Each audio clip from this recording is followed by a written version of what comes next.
Hola a todos, bienvenidos. Yo soy Alicia Pérez Porro, la presidenta de ECUSA, y hoy tenemos un webinar al que quiero agradecer especialmente a las dos ponentes que tenemos, que son Lucía Ortiz, la consejera de Trabajo, Migraciones y Seguridad Social de Estados Unidos y Puerto Rico, y Pilar González de Orduña, que es la secretaria general de la Consejería de Trabajo, Migraciones y Seguridad Social de Estados Unidos y Puerto Rico. Muchísimas gracias a las dos por haber accedido a dar este webinar, que no solo es relevante para la gente que pertenece a ECUSA, sino para toda la comunidad de españoles que estamos viviendo en Estados Unidos y Puerto Rico, especialmente en estos tiempos de incertidumbre.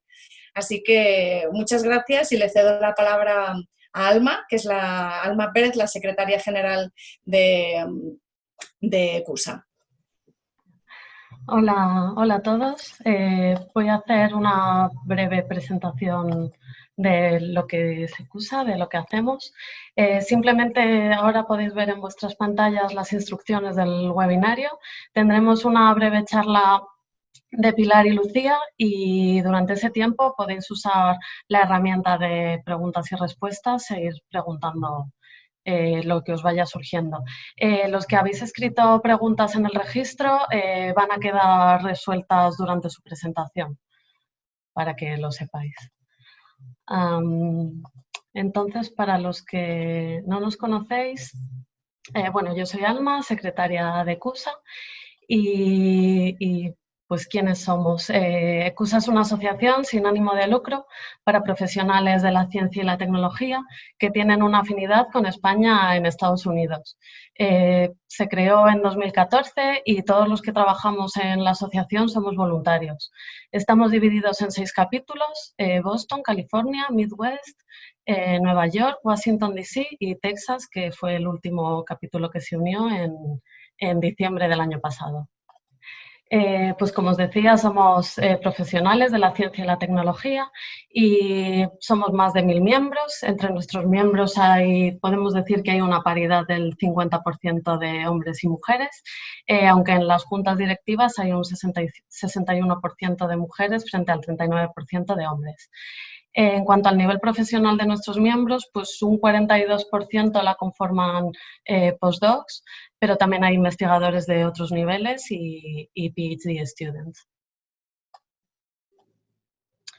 Nuestros miembros están afiliados a universidades, hospitales y centros de investigación repartidos por todo Estados Unidos. Aquí podéis ver un mapa y algunos de los ejemplos de estas instituciones. ¿Y qué tipo de eventos hacemos? Pues un poco de todo tipo. Desarrollo profesional, también divulgación científica, asesoría para gente que quiere venir a Estados Unidos o que quiere retornar a España o a Europa.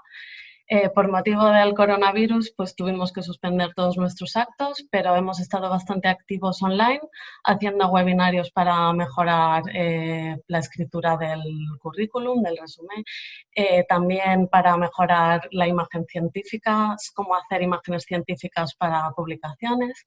Y también hicimos la serie de webinarios de divulgación para el tema de COVID-19. Así que si estáis interesados en ser miembros de la asociación, podéis ir a esta página web, ecusacommunity.org, y registraros para poder recibir información sobre futuros eventos que hagamos. Y sin más dilación, os voy a presentar a Lucía Ortiz, consejera de Trabajo, Migraciones y Seguridad Social en Estados Unidos y Puerto Rico, y a Pilar González de Orduña, secretaria general de la Consejería de Trabajo, Migraciones y Seguridad Social en Estados Unidos y Puerto Rico. Voy a dejar de compartir la pantalla y os paso el mando a vosotras. Pues muchísimas gracias a ECUSA por darnos esta oportunidad y por ofrecer esta plataforma para empezar nuestra andanza en este formato virtual. Y muchas gracias a todas las personas que os habéis interesado en acudir a este evento. Lo primero, bueno, pues vamos a intentar que queden respondidas todas las preguntas, pero vaya por delante que cualquier pregunta que no dé tiempo o que no, por circunstancias y particularidades, no podamos resolver ahora, estaremos encantados de hacerlo por escrito en nuestro correo electrónico, pues todos estamos teletrabajando. La presentación va a ser un poco con los conceptos básicos y cuestiones que fundamentalmente os interesan en la labor que desarrolla la consejería, pero bueno, siempre se puede profundizar ya en un diálogo o en una consulta más bilateral. Yo me voy a centrar en temas relativos a asistencia sanitaria y a desempleo, dentro de esa protección social de los españoles en el exterior, y Pilar va a abordar todo el gran tronco de temas vinculados con la seguridad social. ¿Quiénes somos? Pues somos la Consejería de Trabajo, Migraciones y Seguridad Social, un equipo de 6 personas en una oficina dentro de ese edificio que veis ahí en pantalla de la Embajada. Tenemos cobertura a todo el país, pero evidentemente tenemos que apoyarnos en cuestiones cada vez más electrónicas. Tenemos redes sociales donde tenemos información en nuestro Facebook, en nuestro Twitter y también en la web de la Consejería. Y insistir una vez más en que estamos a vuestro servicio, estamos a servicio de la comunidad española, sois nuestra razón de ser, y para poder atenderos ordenadamente, y ahora que este teletrabajo todavía continúa, por favor, cualquier cuestión en ese correo estadosunidos@mitramis.es, estaremos encantadas de atenderos.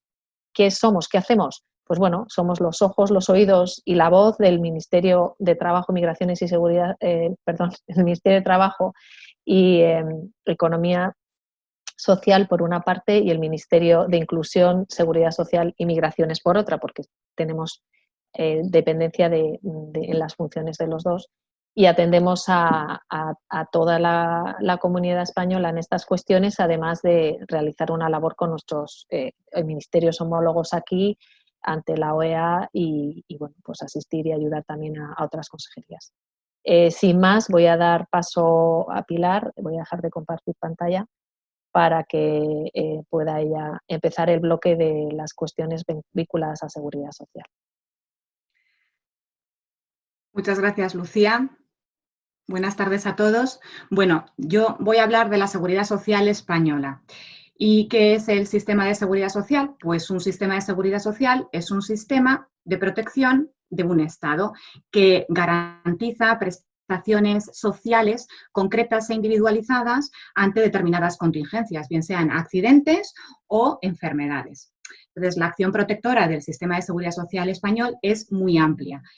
En este momento en el que tenemos poco tiempo, nos queremos centrar en lo que consideramos que son prestaciones económicas más relevantes en función de el número de prestaciones que se conceden en España, que básicamente son las pensiones.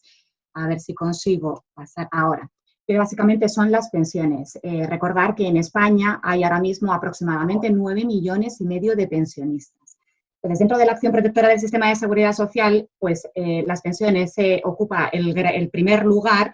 No quiere decir que efectivamente la acción protectora, como es tan amplia, abarca otro tipo de prestaciones económicas como son la maternidad, paternidad, riesgos durante el embarazo, incapacidades temporales, bien, muy amplia, como digo.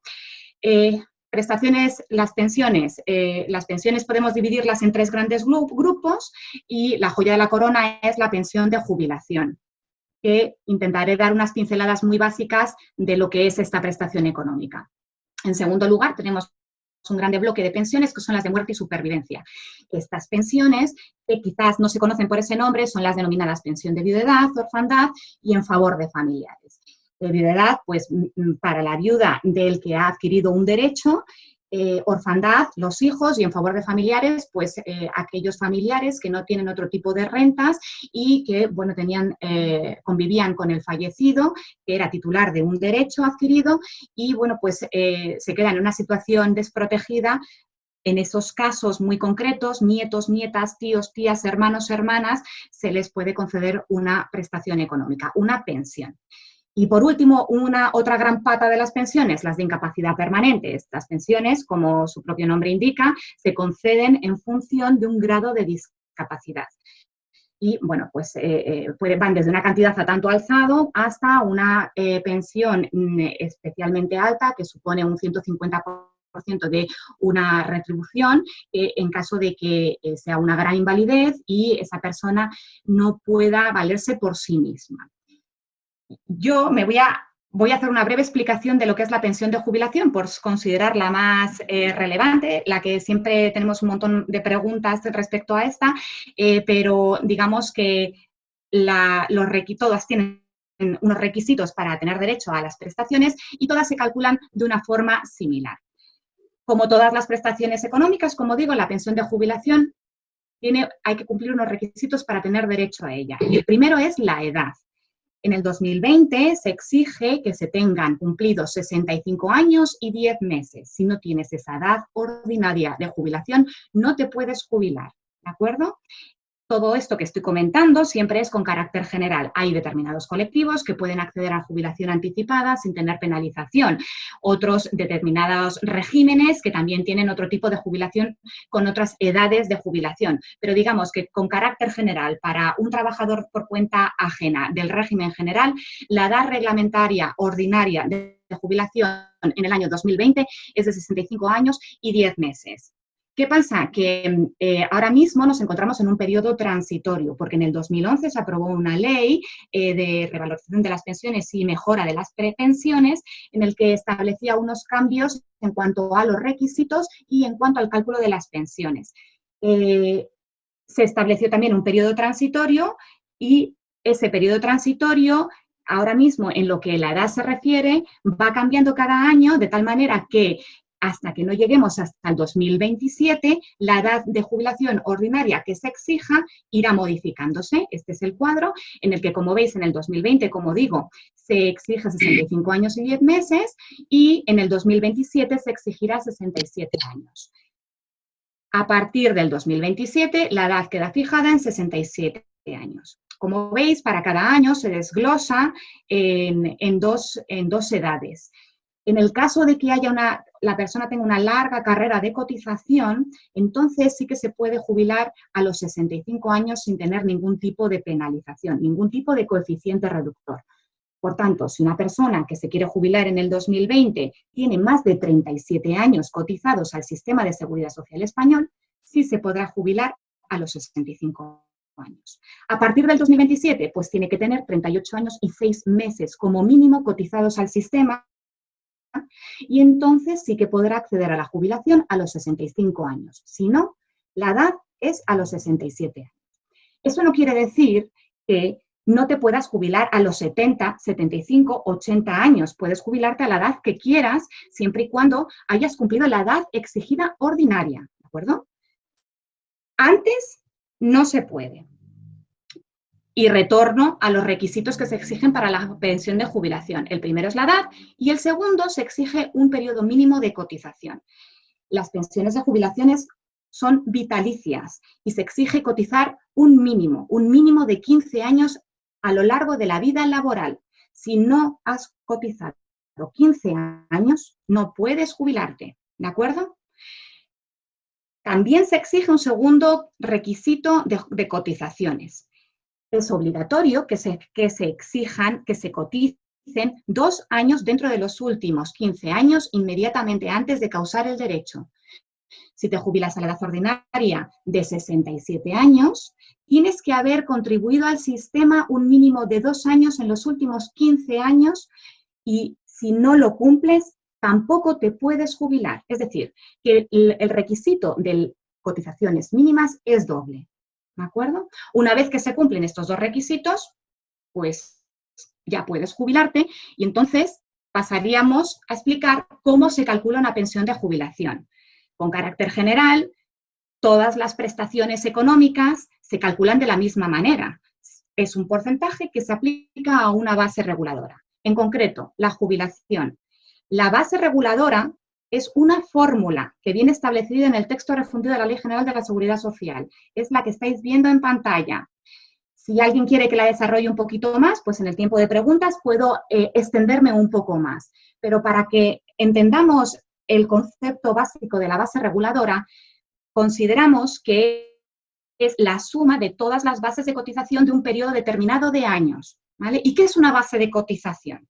Bueno, pues una base de cotización también viene definida en la Ley General de la Seguridad Social de una forma un poquito complicada. Es una definición con una suma de conceptos retributivos. Para simplificar la explicación, vamos a considerar que la base de cotización es la suma de todas las retribuciones, ¿de acuerdo? Entonces, si vosotros cogéis una nómina española, veréis, en primer lugar, todos los conceptos retributivos y, en un segundo lugar, en la segunda página, es obligatorio que aparezca lo que estáis cotizando al IRPF, que es el Ministerio de Hacienda y que no tiene nada que ver con Seguridad Social, y lo que estáis cotizando a la Seguridad Social. Para un caso general de un régimen para un caso general de un trabajador por cuenta ajena del régimen general, se le aplica un porcentaje del 4,7 a la base de cotización, y esa base de cotización es la suma de todas las retribuciones que está percibiendo. Si resulta que esa suma de retribuciones da una cantidad superior a la que la Seguridad Social considera máxima para cada grupo profesional, decimos que esa persona está topada y, por tanto, no va a cotizar por la suma de todas sus retribuciones, sino por ese tope máximo. Anualmente, la orden de cotización establece máximos y mínimos para cada grupo profesional. Por lo tanto, hay que tener en cuenta las bases de cotización de los años anteriores a la solicitud de la pensión, ¿de acuerdo? Esas bases de cotización ya vienen determinadas si eres de un régimen, de otro, si trabajas a tiempo parcial, a tiempo completo, ¿de acuerdo? Hay que fijarse en esas bases de cotización. ¿Y cuántas bases de cotización? Bueno, pues se tiene en cuenta en el año 2020 los 23 años anteriores a la edad reglamentaria de jubilación, ¿de acuerdo? Volvemos otra vez al concepto de periodo transitorio. Estamos en ese periodo transitorio y será en el 2022 cuando se fije en 25 años el número de años que se van a utilizar para calcular la base reguladora, ¿de acuerdo? Una vez que sabemos cuál es la base reguladora, se le aplica un porcentaje. Y evidentemente ese porcentaje va en función de los años cotizados. Cuanto más cotices al sistema, mayor será el porcentaje. Como tienes que cotizar un mínimo de 15 años, con 15 años se te concede el 50%. Con 37, el 100%, ¿de acuerdo? Y el porcentaje aplicado a la base reguladora determina la cuantía final de la pensión. Y, grosso modo, esto es como se calcula la pensión de jubilación. ¿Qué pasa cuando se rompen nuestras carreras de cotización porque nos vamos a vivir a otro país, como por ejemplo Estados Unidos? ¿Qué pasa con nuestras carreras de cotizaciones? Pues que en España se rompen. Y la pregunta es, ¿y sirven las cotizaciones que estoy pagando aquí en Estados Unidos? Depende. Existe un convenio bilateral entre España y Estados Unidos, según el cual, en determinadas circunstancias, sí que puedo utilizar las cotizaciones que estoy pagando a la Seguridad Social americana. Y ese es el primer requisito. Hay que cotizar a la Seguridad Social americana. No vale ningún fondo de pensiones privado. Es decir, que esto es un acuerdo bilateral entre administraciones, la de la española y la estadounidense. Si no se cotiza a la Seguridad Social americana, no se aplica el convenio bilateral. Y todo esto lo podéis ver en el W2 cuando vosotros hacéis la declaración de impuestos al IRS. Ahí hay una parte que pone Seguridad Social, SSA, Social Security Administration. Entonces ya sabréis que estáis cotizando a la Seguridad Social americana. En ese caso, podemos utilizar esas cotizaciones solo en el caso de que no cumplas los requisitos para una prestación en España. Por ejemplo, si quiero jubilarme en España, la pensión de jubilación que tiene los requisitos que hemos hablado y no cumplo, por ejemplo, con el requisito primero de tener 15 años cotizados, yo puedo utilizar las cotizaciones que he pagado a la Seguridad Social americana para cumplir los requisitos mínimos. Es decir, que en ese caso sí que se aplicará el convenio bilateral, solo en ese caso, igual económicas. Si se cumplen los requisitos con las cotizaciones que he contribuido a España, no se aplicaría el convenio bilateral, ¿de acuerdo? Y solamente se aplicará las cotizaciones que no estén superpuestas, porque se dan circunstancias en las que cotizamos a la Seguridad Social americana cuando llegamos aquí y también hay determinados casos en los que se puede cotizar a la Seguridad Social española al mismo tiempo. En este caso se superponen las cotizaciones y solo sirve una de ellas, las que beneficia al trabajador. ¿Qué pasa? Que cuando se aplica un convenio como este tipo, es un convenio a mínimos, la cuantía que te resulte de la pensión, en este caso que estamos hablando de jubilación, al final se verá prorrateada, ¿de acuerdo? Por el tiempo que se ha trabajado en España. Un ejemplo. Supongamos que en mis últimos años de trabajo cotizo 10 años en España y luego me desplazo a Estados Unidos y cotizo 5 años a la Seguridad Social americana. Es decir, que en total mi vida laboral son 15 años. Los 10 primeros cotizo en España y los 5 últimos a América, a la Seguridad Social americana. ¿Qué pasa? Bueno, pues vamos a analizar primero el caso español. ¿Quiero una jubilación española? ¿Puedo tener una jubilación española? Miro los requisitos. No, no puedo, porque solo he cotizado 10 años a la Seguridad Social española. Por lo tanto, no cumplo los requisitos mínimos. En este caso, se aplicaría el convenio bilateral y entonces la Administración española echa mano de las cotizaciones de la Seguridad Social americana. Y entonces, en total, vemos que tengo 15 años cotizados. Por lo tanto, ya cumplo con los requisitos que la legislación española me exige para tener derecho a una pensión de jubilación. Bien, pues se procede al cálculo de la pensión de jubilación. Supongamos que me corresponden 700 euros al mes. Bueno, pues como he aplicado el convenio bilateral, esos 700 euros al mes estarán prorrateados por el tiempo que he trabajado a España. Por lo tanto, será 700 por 10 quinceavos, lo que dará una pensión de 467 euros al mes. ¿De acuerdo? Y esta es la pensión que te va a pagar la Administración española. Pero esto es un convenio bilateral y yo he contribuido a la Seguridad Social americana. Por lo tanto, ahora yo me voy a la Seguridad Social americana cuando llegue la edad ordinaria para jubilarse en Estados Unidos, de acuerdo con la legislación americana, y les pregunto, ¿puedo tener derecho a una pensión de jubilación? Y la Seguridad Social americana le dirá, no, porque usted no tiene 10 años cotizados a América. Entonces, se aplica el convenio bilateral, el funcionario de turno, de acuerdo con los modelos, ve que se ha contribuido a España, se aplica el convenio bilateral y se vuelven a totalizar periodos. Y de acuerdo con la normativa estadounidense, calculan la pensión y suponemos que le corresponde a esta persona 700 euros al mes. Bueno, pues con la normativa de Estados Unidos se prorratea y, bueno, supongamos que le corresponde al final del prorrateo 300 euros al mes. Bueno, pues esta persona ha contribuido a ambos países y le corresponden 2 pensiones. Y ambas pensiones son compatibles. Se perciben las 2 pensiones a la vez, ¿de acuerdo? Una con legislación estadounidense y otra con legislación española. Una la paga Estados Unidos y otra la paga España, ¿de acuerdo? ¿Qué es lo que pasa? Que esto es el convenio bilateral. Puede que, aparte de que exista este convenio bilateral, haya personas que les interese seguir contribuyendo cuando vienen a Estados Unidos, seguir contribuyendo a la Seguridad Social española. Para eso existe un instrumento que es un convenio especial, ¿de acuerdo? Se puede suscribir aquí 3 tipos de convenios especiales y la suscripción de un convenio especial supone mejorar los derechos adquiridos para la acción protectora que ahí os pongo en pantalla. Pensiones de jubilación, muerte, supervivencia, incapacidad permanente y asistencia sanitaria en España. ¿Qué tipos de convenios especiales pueden suscribir? 3.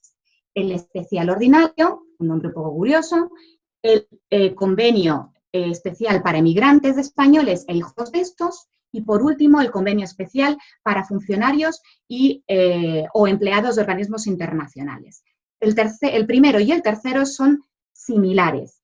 ¿Por qué? Porque ambos tienen un plazo para suscribirlo, 1 año. En el primero, en el ordinario, es 1 año desde que se da de baja en un régimen de la Seguridad Social, ¿vale? Aparte hay que tener cotizados 1080 días, pero el problema ahí viene porque hay que solicitarlo en 1 año. Pasado ese plazo, no puede suscribir este convenio. Igual ocurre con el tercero.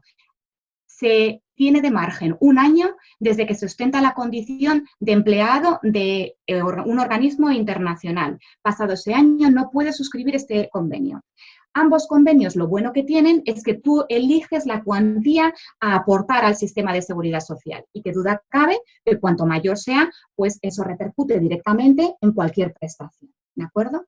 El tercero, el convenio especial para inmigrantes. Este convenio lo único que exige es que se trabaje aquí en Estados Unidos, pero lo puedes suscribir en cualquier momento. Eso sí, no tienes opción de elegir la cuantía a aportar. Es una cuantía fija que se paga trimestralmente. 686,42 euros al trimestre, ¿de acuerdo? Y esto es una pincelada muy rápida de lo que es el sistema de seguridad social español. Doy paso a Lucía, que ella os explicará las prestaciones de desempleo y la prestación de asistencia sanitaria, que no es una prestación del sistema de seguridad social, es una competencia transferida a las comunidades autónomas. Ahora bien, la acreditación del derecho de la asistencia sanitaria, es decir, quién tiene derecho a asistencia sanitaria y quién no, es una competencia de seguridad social. ¿De acuerdo? Sin más, dejo de compartir pantalla. Muy bien. ¿Qué pasa, Lucía? Pues muchas gracias, Pilar. Y ahora yo voy a dar un par de pinceladas también en dos temas que suele interesaros, como son la cobertura sanitaria en España durante desplazamientos temporales o cuando se retorna definitivamente, y luego qué ocurre cuando hemos estado trabajando en Estados Unidos, regresamos a España y nos encontramos en desempleo, ¿no? La cobertura de desempleo. Bueno, pues esta cobertura sanitaria está regulada en un Real Decreto del año 2008 y permite que aquellas personas que han estado trabajando efectivamente en Estados Unidos pueda tener una cobertura cuando van en vacaciones o en visitas. Y luego, perdonad que estoy sin vídeo, ahí. Y después tenemos, como digo, el caso del retorno. ¿Cómo puedo tener cobertura en esos desplazamientos temporales? ¿Qué necesito? Primero, en primer lugar, es importante tener en cuenta que hay que ser español de origen.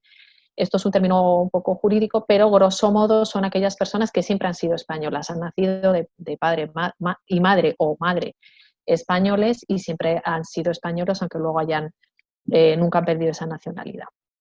Además, hay que tener la condición, evidentemente, de trabajador, bien sea por cuenta propia o ajena y residir en Estados Unidos, o ser un pensionista y tener residencia aquí.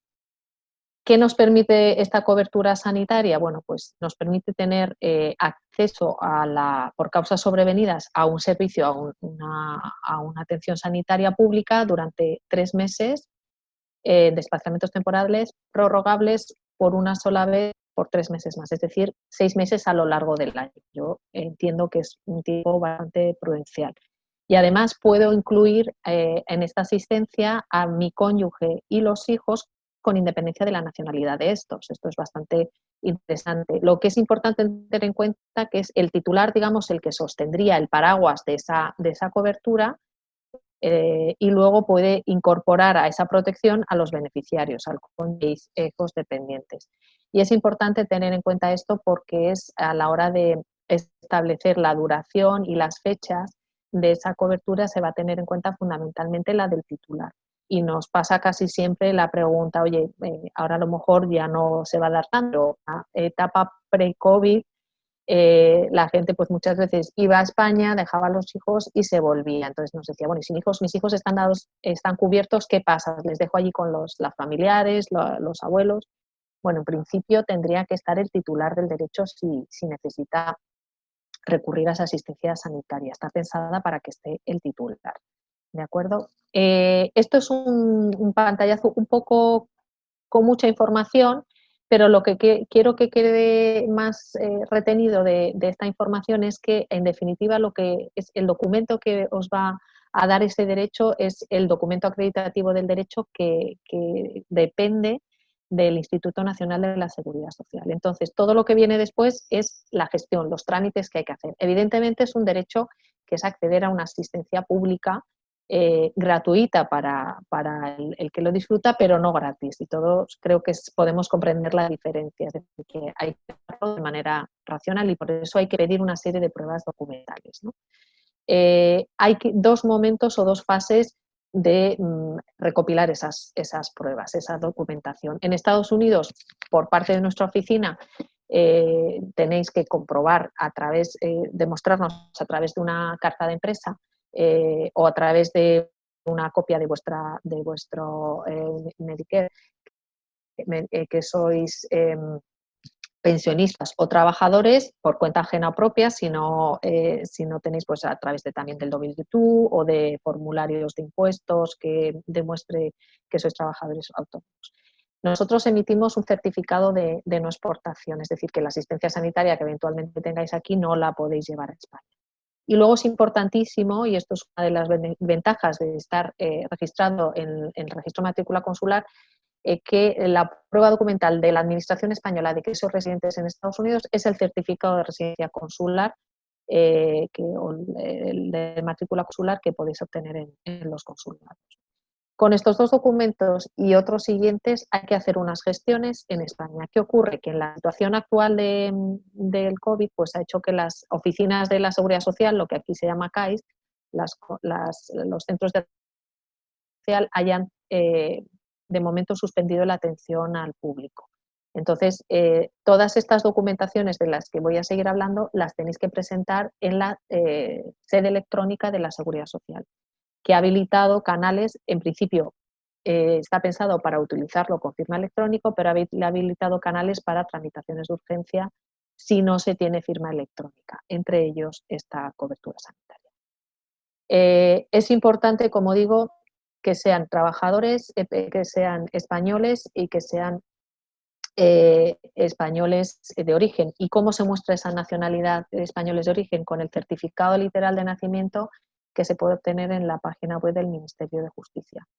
Además, bueno, pues una serie de formularios, el propio para la asistencia sanitaria de uno y otro anexo para la asistencia sanitaria si se pide para los familiares, el libro de familia, y todo eso se escanea y se presenta, como digo, en esta situación y hasta que el servicio se recobre, en la sede electrónica de la Seguridad Social.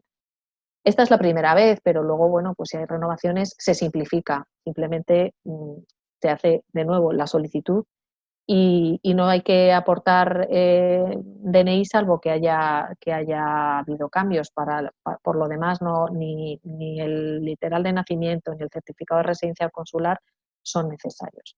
Pero bueno, pasemos a otra. Bueno, es importante también tener en cuenta que este certificado, el documento acreditativo del derecho que emite el INS, en situaciones normales, cuando funciona la atención presencial, se puede pedir en el momento de presentar la documentación en la oficina. En el caso de la situación actual por COVID, esta tramitación electrónica lleva un tiempo, con lo cual estamos solicitando que con unas 3 semanas, un mes, se haga la gestión, porque luego,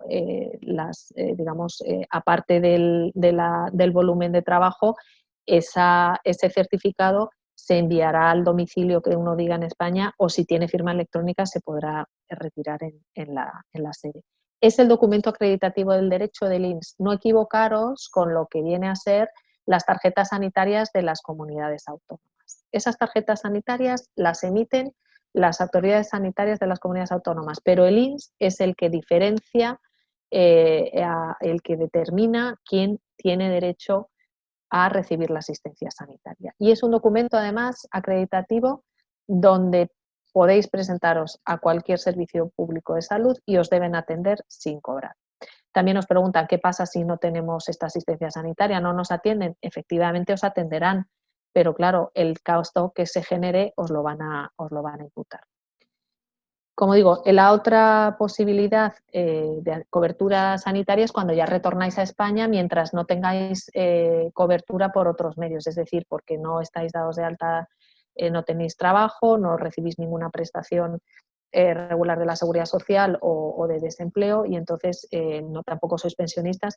Entonces, hasta que se logre por otra vía, se puede tener cobertura sanitaria sin coste también para vosotros y para vuestros cónyuges e hijos. Y al igual que el anterior, los beneficiarios, da igual la nacionalidad que tengan, están protegidos por el paraguas del titular.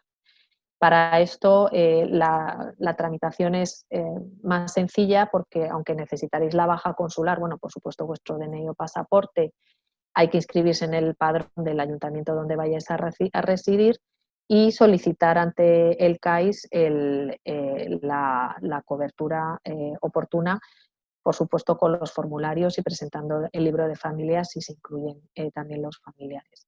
En principio el procedimiento es presencial en el CAIS en situaciones normales, pero en estas circunstancias habría que solicitarlo por medios electrónicos, en la sede electrónica de la Seguridad Social.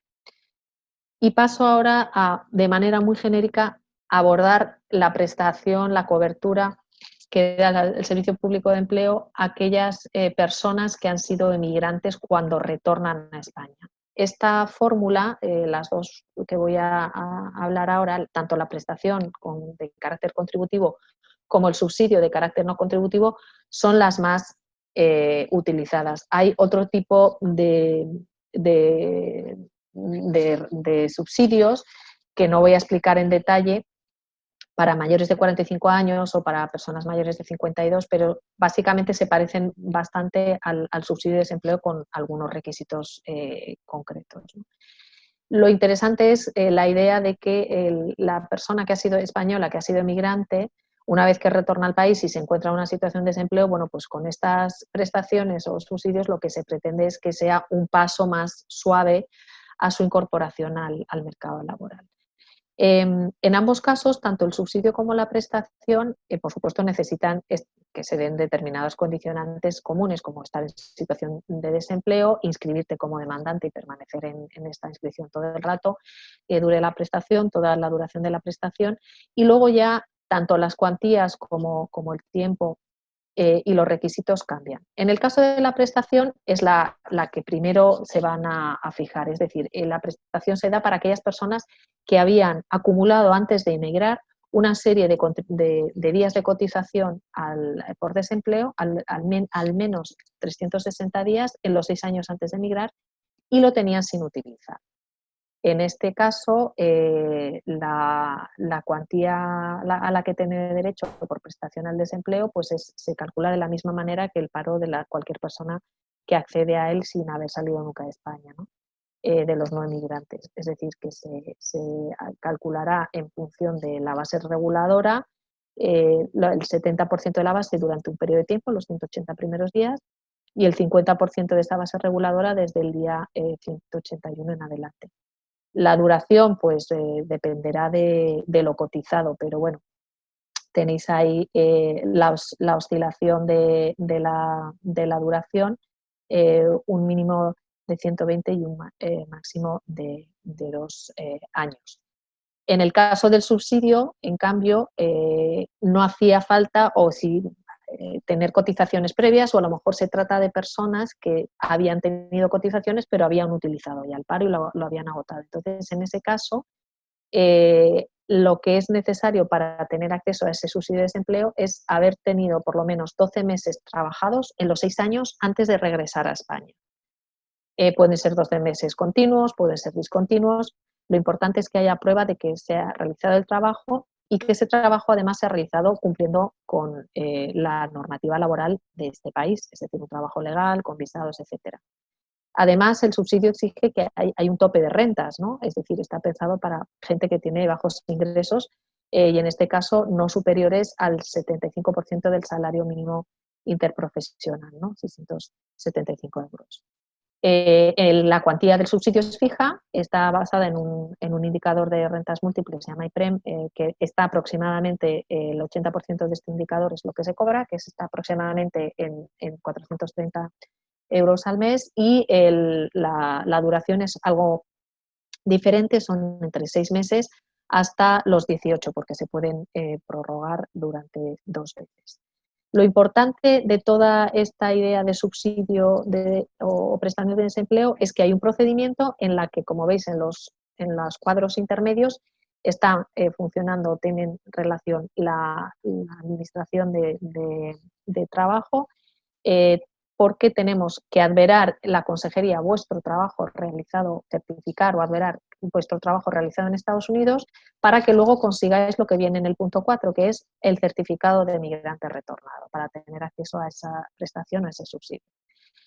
Bueno, pues esa adveración, como en el caso también de la asistencia sanitaria, pruebas documentales, vuestro DNI, pasaporte, cartas de la empresa, los W2 o los Social Security Statement que habéis cotizado aquí, pruebas de que sois trabajadores autónomos, en su caso, que habéis sido. Lo importante es que nosotros con esa documentación adveramos las fechas en las que habéis trabajado en Estados Unidos y se puede hacer bien antes de iros, que es lo que recomendamos, o bien si se os ha olvidado o no habéis podido tener tiempo, desde la delegación o subdelegación del gobierno nos pueden solicitar esa adveración. Lo importante es saber que desde que os inscribís en España en el padrón municipal tenéis un mes para solicitar el subsidio de desempleo y 15 días para inscribiros ante el SEPE para la solicitud y 15 días para inscribiros en el SEPE para el desempleo con carácter contributivo para la prestación. Una vez que os habéis inscrito, solicitáis ese certificado de migrante retornado y en la delegación o subdelegación en el área de trabajo comprobarán la documentación. Si es necesario, contactarán con nosotros y una vez que tengáis ese certificado podéis solicitar al SEPE con toda la documentación la prestación concreta. Y ya para terminar, daros una pincelada muy breve de que la administración electrónica se ha venido a ser, y más en esta situación, digamos, de COVID, una herramienta de gran utilidad. Pues que sepáis que en los servicios públicos de empleo y en la seguridad social hay 2 sedes electrónicas con bastantes trámites e información que podéis realizar. Para interactuar con estas sedes electrónicas y sobre todo por lo que he explicado ahora con la asistencia sanitaria y demás, en el caso de la seguridad social, en principio necesitáis un certificado de firma digital. Son básicamente los que veis, clave, DNI electrónico o el certificado electrónico de la Fábrica Nacional de la Moneda de Timbre, los más utilizados. En Estados Unidos podéis conseguir el certificado de la Fábrica de Moneda de Timbre entrando en la página web y luego haciendo unas gestiones en los consulados generales, porque es la manera que van a tener la Administración española de acreditar que la solicitud lo hace quien dice ser. En estos momentos también de situación excepcional y de stay at home, sabemos que los consulados generales están atendiendo y haciendo una gran labor, pero la presencial es necesaria tener cita previa y hacerlo de manera ordenada. Bueno, pues si hay algún caso urgente que sepáis y cuando poco a poco se retome la normalidad, que esta modalidad de certificado lo podéis obtener en los consulados, que una vez que vais allí se os acredita y podéis seguir la descarga del certificado de la Fábrica Nacional de la Moneda de Timbre. Y, por supuesto, cuando vais a España podéis hacer también la gestión para obtenerla, por ejemplo, en el DNI electrónico u otros. Y bueno, sabemos que vamos muy rápido, recordaros que estamos a vuestra disposición, que tenemos ese correo electrónico para consultas, intentaremos ahora en las preguntas contestar a todo lo que nos dé tiempo y como decimos, para lo que no, por favor escribirnos, seguimos en redes sociales y también os animamos a que consultéis nuestras preguntas frecuentes que tenemos en la página web, donde tenemos más de 100 preguntas que pueden ser muy útiles. Y bueno, nosotras de momento pues hasta aquí y ahora pasamos a que las diferentes moderadores nos vayan pasando preguntas y nos vayamos atendiendo. Algunas se han estado respondiendo en directo, Pilar ha estado con ellas, pero os puedo empezar a hacer algunas de las que aún tenemos aquí. A ver, la primera, ¿cómo podemos gestionar los españoles viviendo en Estados Unidos y no ejerciendo ninguna actividad económica remunerada el derecho a la asistencia sanitaria? Pues me imagino que se refiere a la asistencia sanitaria en desplazamientos temporales, de gente que está aquí y que no trabaja. Pues mira, lamentablemente por el momento no hay esa posibilidad. Es condición sine qua non el reconocimiento para el reconocimiento de asistencia sanitaria que esa persona haya sido trabajadora o pensionista. Y si esa persona española está aquí y no está ejerciendo una actividad laboral, ni es cónyuge de un español que esté ejerciendo una actividad laboral o pensionista, lamentablemente esta modalidad del Real Decreto 8/2008 no les cubre, no les contempla. Vale. A ver, la siguiente sería, por ejemplo, ¿existe un periodo de tiempo anterior a la solicitud de desempleo en el que se haya cotizado y que no se ha utilizado nunca, pero han pasado varios años? A ver, no sé si la entendemos. No sé, no sé si la entiendo muy bien, no sé si se refiere a que, bueno, el tema de el acceso a la prestación por desempleo cuando tienes cotizaciones sin utilizar, me imagino que se refiere a esa circunstancia. Como digo, lo que se tiene que tener es al menos 360 días cotizados en los 6 años anteriores a la emigración. ¿Vale? Si no se tiene ese mínimo de 360 días cotizados en los 6 años anteriores a salir de España como inmigrante, no se tiene posibilidad de acceder a la fórmula de la prestación por desempleo. Pero quizás sí se puede activar el subsidio, porque el subsidio no es necesario, no es necesario tener esas cotizaciones. Hay una pregunta sobre el convenio bilateral. Si hay algún mínimo de años cotizados en Estados Unidos para poder conseguirlo. Sí, estaba justo contestando por escrito, vale. pero bien, bueno, vamos a ver. Sí, claro que lo hay. Es necesario para aplicar el convenio bilateral y en Estados Unidos y tener derecho a una pensión estadounidense con convenio bilateral, un mínimo de 6 meses. En España, para tener derecho a una pensión española, bajo legislación española, y aplicar el convenio bilateral, hay que cotizar como mínimo 1 año en España, ¿de acuerdo? Son diferentes periodos lo que se exige. Vale.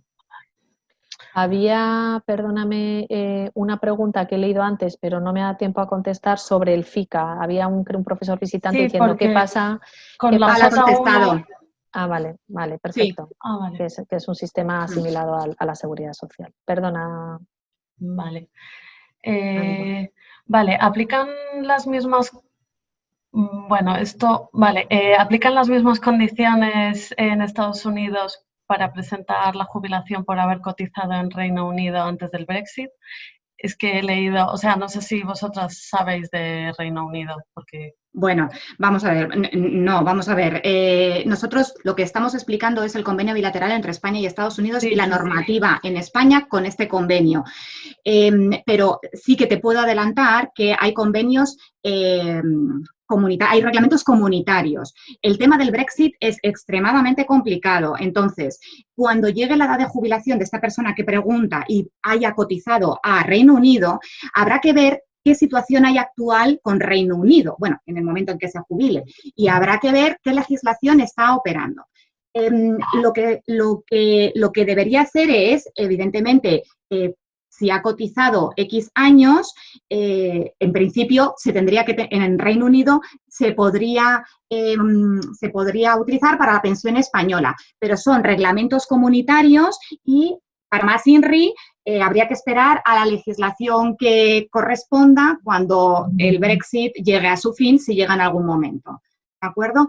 Si además ha cotizado a Estados Unidos, la pensión se complica enormemente, pero vamos poco a poco. Se ve las cotizaciones que se han hecho aquí, si cumple con los requisitos, en fin, es una pensión muy compleja y habría que leer los convenios o reglamentos de cada situación y ver lo que le correspondería. La contestación es que sí puede tenerse en cuenta las cotizaciones hechas al Reino Unido. Pero habrá que esperar, ¿eh? Es que ahora mismo el Brexit está como está también, entonces todavía no se ha determinado la normativa. Vale. Preguntan cuál es la diferencia entre prestación y subsidio de desempleo y si son los dos compatibles. A ver, la prestación, cuando decimos que es prestación contributiva, significa que es una prestación porque tú has contribuido, has cotizado al sistema del Servicio Público de Empleo, ¿vale? Mientras que el subsidio es una ayuda de carácter asistencial, tú no has necesitado contribuir al sistema, sino que esa es la principal y no se dan prestación y subsidio a la vez. Siempre se va a priorizar cuando se pide algún tipo de prestación o subsidio al sistema público de empleo estatal, siempre se va a ver si se cumplen los requisitos para tirar primero o utilizar primero esa prestación frente al subsidio.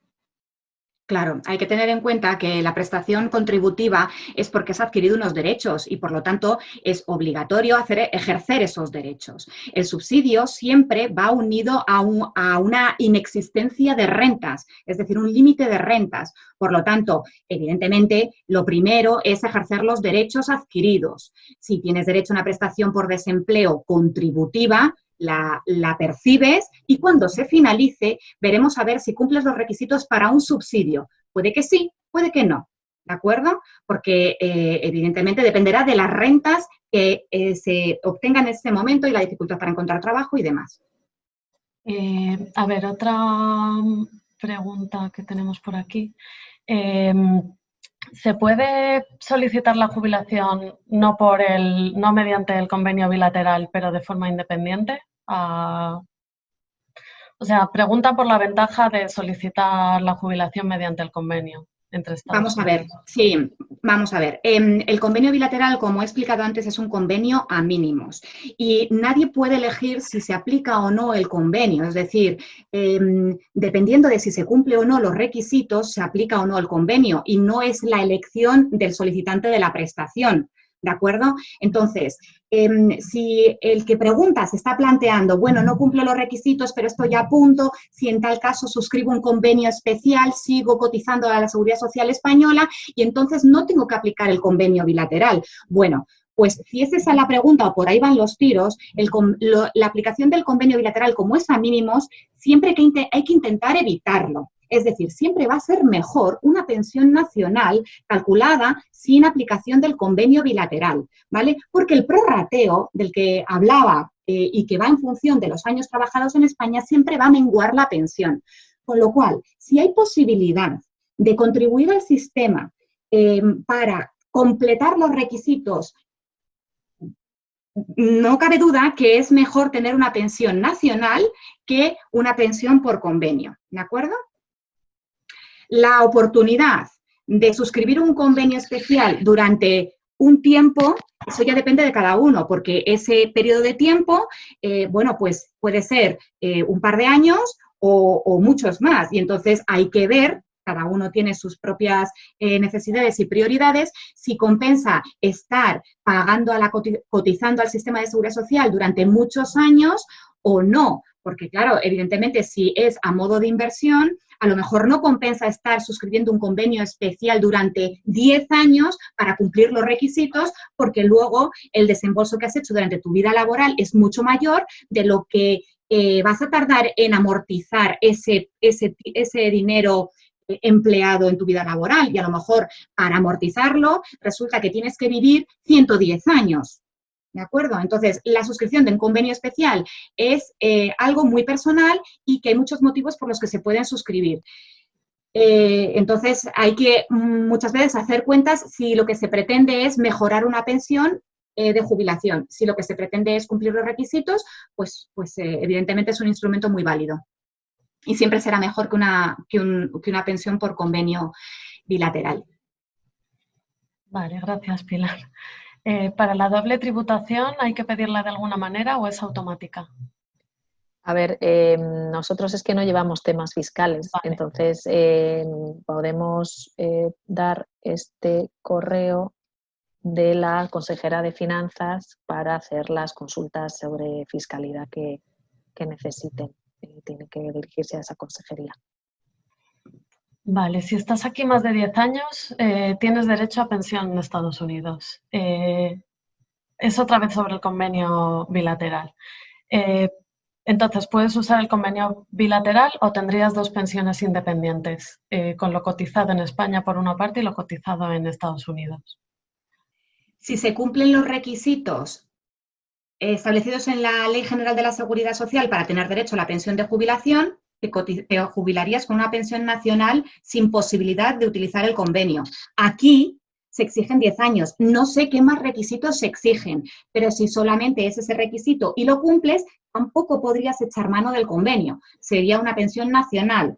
Ambas pensiones son compatibles, pero ojo, aquí hay un matiz. La pensión de jubilación española es plenamente compatible con cualquier pensión privada o de la Seguridad Social americana. Sin embargo, en la Seguridad Social americana, cuando la pensión de jubilación española se ha calculado de forma nacional, sin la aplicación del convenio bilateral, esa pensión americana sufre una minoración, la aplican un porcentaje.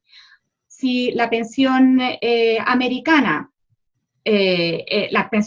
será compatible al 100% con la pensión española solo si la pensión española se calcula con convenio bilateral. Es el matiz, ¿eh?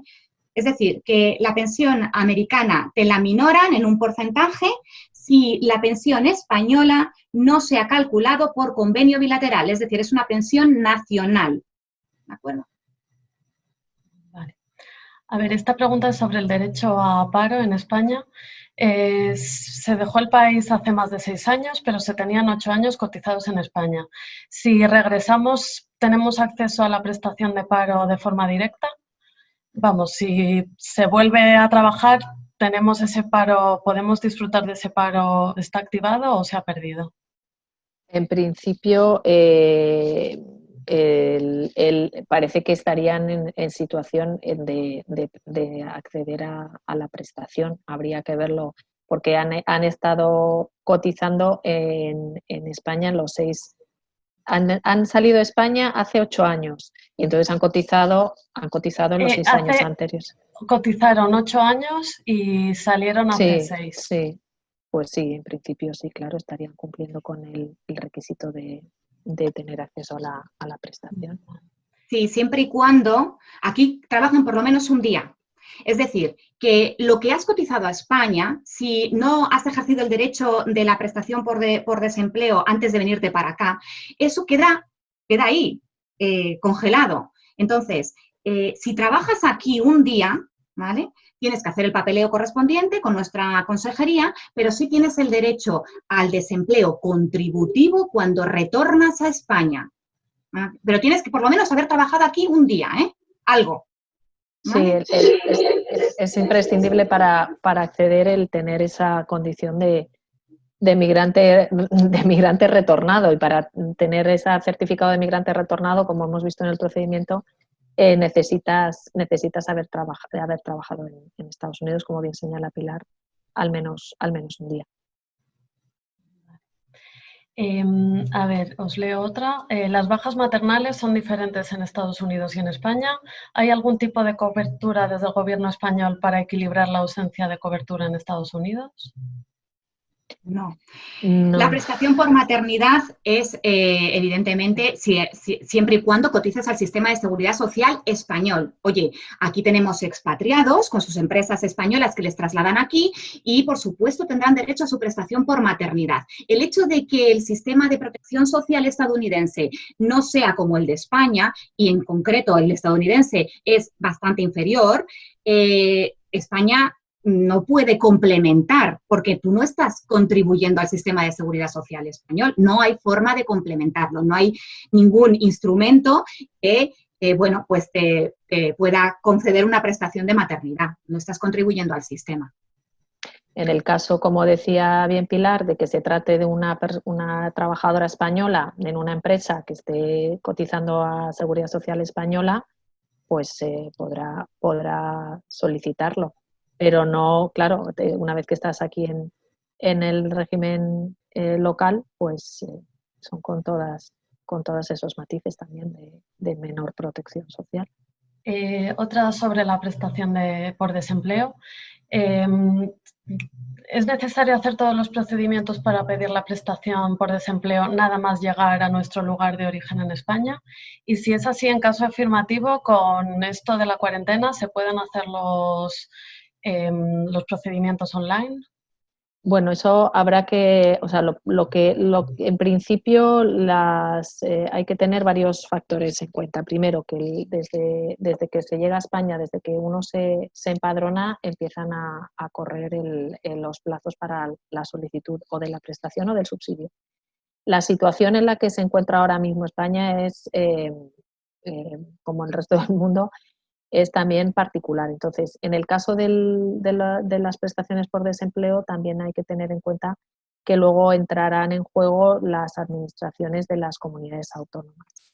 Y en función de lo que prevean en sus sedes electrónicas, algunas permitirán quizá el poder realizar la solicitud en todo su circuito electrónicamente y otras no. Ahí habrá que estar. En cualquier caso, entendemos que a medida que se puedan bueno, pues retomar la normalidad de los servicios, pues esto también se agilizará.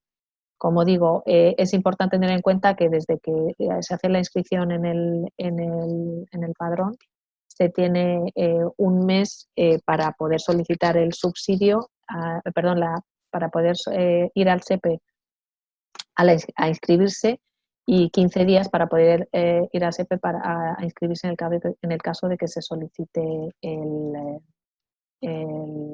el contributivo, la prestación por desempleo. Entonces, lo que es importante es tener los plazos en mente y los cambios el paso, la posibilidad de acceder al sistema de presentación electrónica, pues habrá que ver en el momento concreto porque esta situación evoluciona y esa disponibilidad también puede evolucionar. Los desplazamientos temporales respecto a la asistencia sanitaria de urgencia, ¿está solo cubierto si haces el papeleo? En principio, sí. Hay que tener en cuenta que, a ver, es una cobertura que se da por el hecho de ser español, inmigrante, estar trabajando en el extranjero, español de origen, y para que sea reconocido por el INS, efectivamente el INS no tiene una bola de cristal, no tiene otra manera de conocer en qué situación se encuentran los españoles que pasan por allí si no se hacen estas gestiones. Lo cierto y verdad es que evidentemente en una situación de urgencia en España siempre te van a atender y luego habría que ver, bueno, pues también en casos concretos y circunstancias concretas, también hay que ir al detalle, ¿no? Pero en principio efectivamente recomendamos que por lo menos se hayan iniciado, es decir, que luego, como señalamos, que es una situación en la que se vive ahora un poco especial, pero por lo menos que se hayan iniciado, que se hayan presentado en la sede electrónica toda esa documentación y luego si hay alguna situación sobrevenida y no se tiene todavía el documento acreditativo del derecho, pues se podrían hacer gestiones en la Seguridad Social. Pero lo recomendable es que efectivamente se tenga y se haga con tiempo porque los plazos no son ahora mismo absolutamente fijos, están con un volumen de trabajo importante.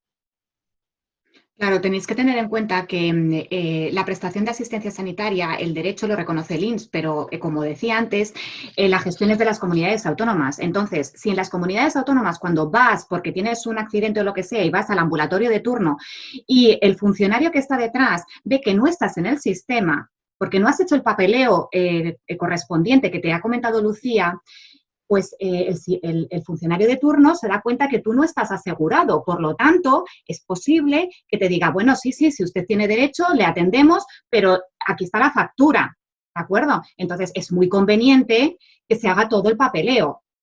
¿Farragoso no? Bueno, pero es lo que hay porque es una forma de que viajes temporales para españoles de origen puedan tener acceso a la asistencia sanitaria en España, ¿de acuerdo? Y es verdaderamente importante que el INS meta en su base de datos que esta persona en concreto viene temporalmente a España y le acredite para tener derecho a la asistencia sanitaria. Porque si no, la comunidad autónoma no le tiene incluido en el sistema y el funcionario que esté en la ventanilla no podrá hacer nada. La casuística es infinita, porque ya sabemos que depende de cada comunidad autónoma, unas son más flexibles, menos flexibles, pero basta que te encuentres con una comunidad autónoma o con un ambulatorio con unas normas, bueno, que simplemente cumple con la normativa y tienes que pagar la factura. A ver, otra pregunta. Nos preguntan pues, por ejemplo, profesores que trabajan en Texas tienen una nómina donde se les retiene un Teacher Retirement System. ¿Tiene algo que ver con la Seguridad Social americana o es un organismo independiente? Los A ver, teachers, ¿Eso sería privado? O... vamos a ver, normalmente los profesores. Perdón. No, contesta, No, contesta. La casuística de los profesores visitantes es también bastante particular. Dependiendo de los distritos escolares, de los estados, tienen diferentes sistemas. Pueden tener algunos como el FICA o el OASDI o Social Security Administration, que son asimilables, que son públicos, y otras que son o bien específicos para profesores, como el Teachers Retirement System, o incluso algunos que son privados. Entonces, en el caso del Teacher Retirement es un fondo específico de profesores y no es asimilable a la seguridad social. Entonces, habrá que estar ante la duda. Siempre recomendamos que consulten con su empleador para que les aclare si el fondo al que están contribuyendo es de la Social Security o no lo es, y de todas maneras también tenemos una pregunta frecuente dentro de esas tantas que tenemos colgadas en la web que responde a esto. Pero la casuística es enorme. Claro, los profesores visitantes que es un colectivo un poquito peculiar en ese sentido, pero es tan sencillo como ir al W2 y de ahí viene cuota de Medicare, cuota a la seguridad social. Entonces, ya se llame CICA o como se llame, si es asimilable y se considera que estás cotizando a la seguridad social americana, entonces consta en el W2 y, por tanto, todo lo que he comentado vale. Lo que pasa es que precisamente el colectivo de profesores visitantes se caracteriza porque muchos de ellos cotizan a planes privados. Y en ese caso es un plan privado como el que puedes tener en España, ¿de acuerdo? Con tu propia pensión, tendrás que ver las cláusulas, cómo lo rescatas, de qué forma, si es compatible o no, que normalmente como son privados son compatibles, faltaría más. Pero eso no tiene nada que ver con la seguridad social americana. Es decir, que lo que he comentado es para la administración americana, ¿vale? Si os parece, os voy a hacer un par de preguntas más y vamos cerrando. Para el caso de estudiantes que estén aquí haciendo el doctorado y estén recibiendo pues, ayuda de investigación, ¿es posible pagar la seguridad social o no tienen ninguna forma? Los que están haciendo un doctorado. Aquí, sí. Porque son estudiantes. Es decir, para suscribir un convenio, que entiendo que por ahí van los tiros, para suscribir un convenio, aquí solamente puedes suscribir 3, y si no ha trabajado en España previamente, no puede suscribir el convenio ordinario. El de migrantes o hijos de migrantes es para los que estén trabajando aquí. Un doctorado no es un trabajo, ¿vale? Entonces, no podría suscribir un convenio, no podría contribuir a la seguridad social española. Vale, ¿y qué documentos aconsejáis guardar para en un futuro poder solicitar todo Buena esto? Pregunta. El W2. Buena pregunta. Vamos a ver, tranquilidad, porque gracias a Dios hoy en día la tecnología está muy avanzada y las administraciones, primero que se comunican entre sí, pero además está todo registrado informáticamente. Por lo menos yo respondo desde la Seguridad Social Española que la gerencia informática es una entidad bárbara.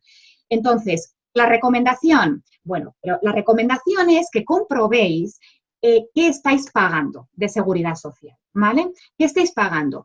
Que os enteréis si estáis cotizando a la seguridad social americana y entonces si vuestro empleador lo está haciendo correctamente. Cogéis la nómina o el W2. Sí, porque si hay irregularidades, no es porque te quedes con el papel, es que si hay alguna irregularidad, hay que resolverlo aquí. No te puedes ir a España y al cabo de 10 años, anda, pero es que no cotizaron por mí, porque por lo que sea ha habido una irregularidad. Hay que hacerlo aquí. Tenéis que ver si efectivamente estáis cotizando a la Seguridad Social americana porque corresponde, se está haciendo correctamente, ¿de acuerdo? Entonces, dicho esto, hombre, os podéis guardar documentación, pero no os la van a exigir si estáis pensando en una prestación económica, no os la van a exigir para la solicitud de la prestación, ¿vale? Cualquier duda nos lo preguntáis. Lo único que os van a exigir es para la prestación de desempleo, pero esto ya es más inmediato y es lo que os ha comentado Lucía. Entonces, antes de ir para España, poneos en contacto con nosotros y así recopiláis la información que tenéis que entregar posteriormente en España, en el área de trabajo y en el INEM. ¿De acuerdo? Pero si estamos hablando de prestaciones económicas del sistema de seguridad social un poquito más a largo plazo, en principio, gracias a Dios, no hay que acaparar ningún tipo de información. Ahora sí, aseguraos de que estáis al corriente de cuotas, ¿vale? Y yo añadir a esto un poco y lanzar un poco un apoyo a la labor que hacen los consulados, ¿no? Es muy importante que las personas, que sabemos que hay muchos que por unas razones u otras al final no están registrados en los consulados y luego cuando te piden copia del registro de matrícula consular o también a lo mejor la baja de la matrícula consular, no solamente para temas relacionados con empleo o seguridad social, sino por ejemplo también temas fiscales, de la mudanza, etcétera. La gente dice, ay, es que estuve pero nunca estuve registrado. Bueno, pues es que es la manera de que el consulado sepa que existimos, de que las autoridades españolas sepan que han sido residentes aquí y, en definitiva, de poder hacer una comprobación documental de algo que luego va a ser interesante y va a ser importante en tu favor. En cualquier caso, yo sé que van a haber preguntas que no han quedado respondidas, hay otras que a lo mejor no son de nuestra materia, pero recordaros que con independencia nos pedíais los correos de Pilar o mío en alguna he leído. Lo mejor es que escribáis a estadosunidos@mipamis.es porque ahí está todo el equipo de la consejería y vamos a poderlo ver todos, con lo cual la derivación, si necesitáis o queréis que algo vaya directamente a nosotras, lo marcáis. Pero vamos, desde Estados Unidos podemos también tener acceso directamente nosotras y bueno, pues que espero que esta charla haya servido para por lo menos empezar a que nos conozcáis y a empezar a suscitaros algunas preguntas de hacer que en el futuro podáis ejercer vuestros derechos y sepáis de las opciones, empecéis a preguntaros qué opciones tenéis y qué es lo que os interesa más. Sí, bueno, yo quería... Ay, perdona. Bueno, no. simplemente, vamos a ver, todo esto que os hemos comentado es con la normativa actual. Entonces, lo que siempre recomendamos en nuestras charlas es que nos sigáis en Facebook o en Twitter, porque cualquier modificación normativa os la comunicamos. Además, ahora con el coronavirus, bueno, pues vamos a intentar hacer más webinars, ¿no, Lucía? Vamos a estar un poquito más en contacto con la comunidad española y la única forma de enterarse de posibles charlas, pues es mediante las redes sociales. Os animamos a que nos sigáis, que es la única forma de, bueno, pues estar un poquito más al tanto de todas las novedades que surgen. Como cualquier otra materia tributaria y demás, todo lo que se cuenta es susceptible de cambio. No quiere decir que se vaya a cambiar, pero bueno, hay que estar un poquito al tanto, ¿no? Entonces, os animo a que nos sigáis en Facebook y en Twitter. Sí, yo simplemente recordar que hemos grabado el webinario, lo colgaremos en YouTube cuando podamos y también creo que nos vais a pasar las transparencias, las podemos hacer llegar a los que se han registrado en el webinario por vía mail. Y creo que daros las gracias por ofreceros a esto, por responder a todas las preguntas con tanto entusiasmo y realmente yendo al grano de todo. Yo quería compartir la pantalla un momento para despedir también. Nada, comentaros que ahora en ECUSA el equipo de networking va a hacer una especie, pues un networking. Entonces, si queréis conocer a la comunidad de ECUSA en Estados Unidos, os podéis meter en Zoom, buscar poner el Meeting ID y con este password. Lo voy a dejar ahora en pantalla así un rato por si lo queréis apuntar.